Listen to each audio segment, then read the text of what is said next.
Vamos a hablar de biopsias líquidas ahora, que es un tema muy interesante. Como ustedes saben, la biopsia líquida ya la estamos usando hace unos años, principalmente para diagnóstico. Y bueno, el debate está entre si vamos a poder algún día reemplazar la biopsia de tejido. Como ustedes saben, hay varios pros y contras del uso de estos dos tipos de biopsia. Nosotros hacemos secuenciamiento genético con biopsias de tejido hace más de 5 años. Y el inconveniente, como saben, es que casi siempre, en un 20% probablemente de los casos, no hay suficiente tejido. O sea, una vez que el patólogo terminó de diagnosticar el cáncer y hacer las sustricciones, inmunohistoquímica y todo, no hay suficiente tejido para poder hacer el secuenciamiento genético, porque necesitamos bastantes slides. O sea, si ustedes han visto alguna vez, tenemos que cortar del tumor como 20 slides para el secuenciamiento genético. Y el secuenciamiento genético toma de 3 a 4 semanas, que es otro inconveniente porque el paciente está esperando por un tratamiento y de repente hay un 20% de chance que le digan que no hay suficiente tejido. Entonces, y por último, la otra desventaja del tejido es, como ustedes saben, el tumor es heterogéneo. Dependiendo qué área hagamos la biopsia, los resultados pueden ser diferentes. Eso, sobre todo, lo hemos visto cuando hacemos una evaluación del PDL1.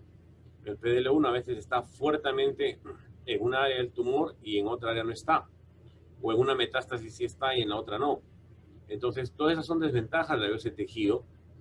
La biopsia líquida, como estamos extrayendo el DNA de la sangre, no tiene la desventaja de la heterogeneidad, por ejemplo. Tiene una rapidez mucho más grande que la biopsia de tejido porque tenemos resultados con algunas compañías en 8 días. Y tiene la ventaja de que podemos volverla a repetir. Como se toma otra muestra de sangre, es mucho más fácil tomar, si hubiese alguna complicación, algo se hizo mal, se puede repetir la biopsia sin ningún problema, sin ninguna molestia para el paciente. Porque particularmente usamos mucho este secuenciamiento genético en cáncer de pulmón y las biopsias, como ustedes saben, repetir biopsias de tejido en cáncer de pulmón es algo muy difícil porque hay un pequeño riesgo de neumotórax para los pacientes.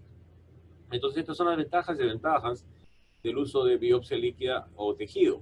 Ahora, en el caso de la biopsia líquida, la desventaja, digamos, es que obviamente hay más carga tumoral en la sangre cuanto más tumor tengamos. Obviamente, si el paciente solo tiene, por ejemplo, metástasis en el cerebro, es muy difícil que podamos aislar en la sangre periférica DNA del tumor. Si el paciente está totalmente diseminado con cáncer, probablemente sea mucho más fácil encontrar el tumor. Así que al final del día, por ahora, les podríamos decir que son complementarias. Nosotros hemos publicado con la Asociación Internacional de Cáncer de Pulmón, ISLC, el año 2018, en el journal oficial nuestro, que es el Journal de Thoracic Oncology, las guías para uso de biopsias líquidas y en las cuales recomendamos el uso de la biopsia líquida como un complemento de la biopsia de tejido. Y hace poco, el mes pasado, con la Sociedad Internacional de Biopsias Líquidas, International Society of Liquid Biopsies, en inglés, hemos publicado una actualización de las guías para uso de biopsia líquida y los usos potenciales en el futuro, que ustedes también pueden revisar en el Journal de Critical Reviews of Hematology Oncology. Entonces, en conclusión, hasta acá es lo que sería el tratamiento o el uso estándar de biopsias líquidas. Ahora, ¿por qué nos interesa tanto las biopsias líquidas? Porque hay muchísimos usos más que son importantes. Otro uso nuevo de la biopsia líquida es el uso seriado de la biopsia líquida. Les voy a dar el ejemplo de las anomalías ALK. Como ustedes saben, tenemos pacientes que el 4% de los cánceres de pulmón tienen translocaciones o fusiones ALK. Hoy en día hay 5 drogas aprobadas por la FDA para esta anomalía genética. Entonces ustedes pueden decir, ¿y cómo uso las drogas? A mí me gusta la droga 1, a usted le gusta la droga 2, a otro le gusta la droga 3, o otro prefiere la droga 3 porque la 2 da mucha diarrea, etcétera, etcétera. Normalmente así usamos los agentes en medicina. Así escogemos qué droga usamos para la presión, qué droga usamos para la diabetes, etcétera, etcétera. O al final el oncólogo escoge la droga con la que se siente más cómodo y listo. Eso no puede ser así. Los pacientes con anomalías ALK tienen mutaciones de resistencia Cuando tratamos estos pacientes con estas fusiones ALK o translocaciones ALK, desarrollan con el tiempo mutaciones de resistencia, al igual que los pacientes que le damos antibióticos desarrollan cepas resistentes. Entonces, la siguiente droga que usted va a usar para un paciente que ha fallado un agente, un inhibidor de ALK, no puede ser un tratamiento empírico.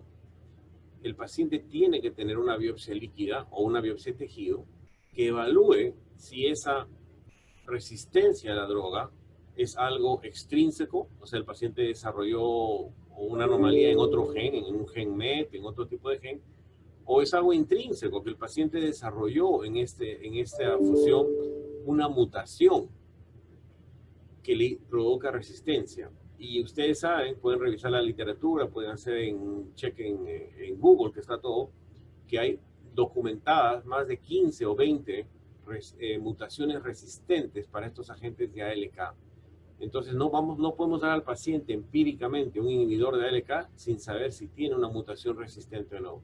Ahora, obviamente, tampoco quiero ser sesgado, estas mutaciones resistentes no son muy comunes, de repente es una minoría de pacientes, un 30%, pero ese 30% de pacientes no se va a beneficiar del uso empírico de inhibidores de ALK, sino de un uso racional de inhibidores de ALK basado en el perfil que ustedes encuentren en el uso repetido de la biopsia líquida.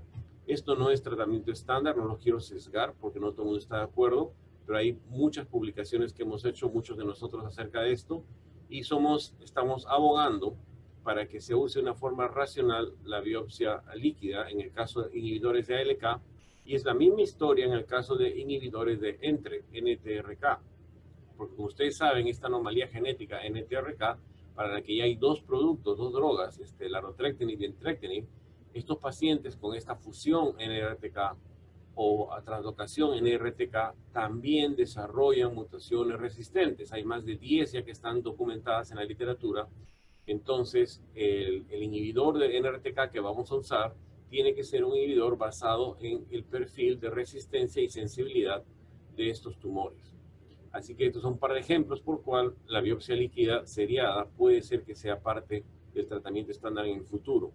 Y por último, quería hablarles del uso de la biopsia líquida en casos tempranos. Nosotros por décadas a los pacientes que han sobrevivido estadio 1 o 2 de cáncer de pulmón le venimos haciendo tomografías y irradiándolos con radiación cada 3, 4, 5 meses, cosa que es innecesaria.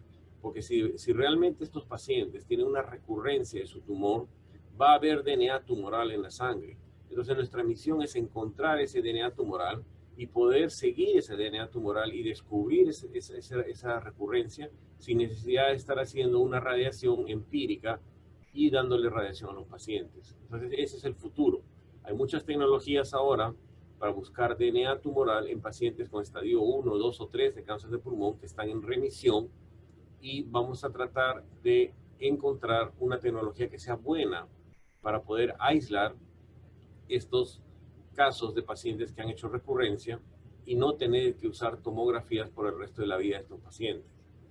Lo último que les quería comentar es que toda la tecnología de biopsia líquida está basada en el DNA. Sin embargo, muchos de nosotros hacemos investigación clínica con el RNA, ARN, porque si ustedes al final piensan, es mucho más lógico. No todos, el DNA se transcribe en RNA, no todas las anomalías genéticas del DNA se transcriben. Hay anomalías genéticas, dependen del 1 o 2%, que no se llegan a transcribir. Entonces, en el fondo, el RNA es más exacto. Ahora ustedes se preguntan, entonces, si es más exacto, ¿por qué no es tan obvio que todo el mundo haga secuenciamiento genético del RNA y no del DNA? Que no es tan fácil. Hasta hace poco, de repente 2 o 3 años, el RNA se degrada muy rápido en la sangre. Entonces era muy difícil trabajar con el RNA. Hoy en día ya tenemos tecnología para aislar y mantener el RNA y poder trabajar con el RNA. Entonces muchos de nosotros tenemos esperanza que el RNA es más exacto y nos va a ayudar mucho en estos casos. El ejemplo más concreto son las alteraciones genéticas NTRK, NTRK. El RNA del secuenciamiento genético del tejido o de la sangre da mucha más información y permite encontrar más anomalías genéticas NTRK, sobre todo NTRK3, que el DNA. Por eso es un complemento muy importante, incluso hoy en día, si ustedes están buscando anomalías NTRK, porque el paciente tiene un fibrosarcoma o un cáncer de mamas mamario, hay que hacer un secuenciamiento genético del RNA también como complemento al DNA. Muchas gracias.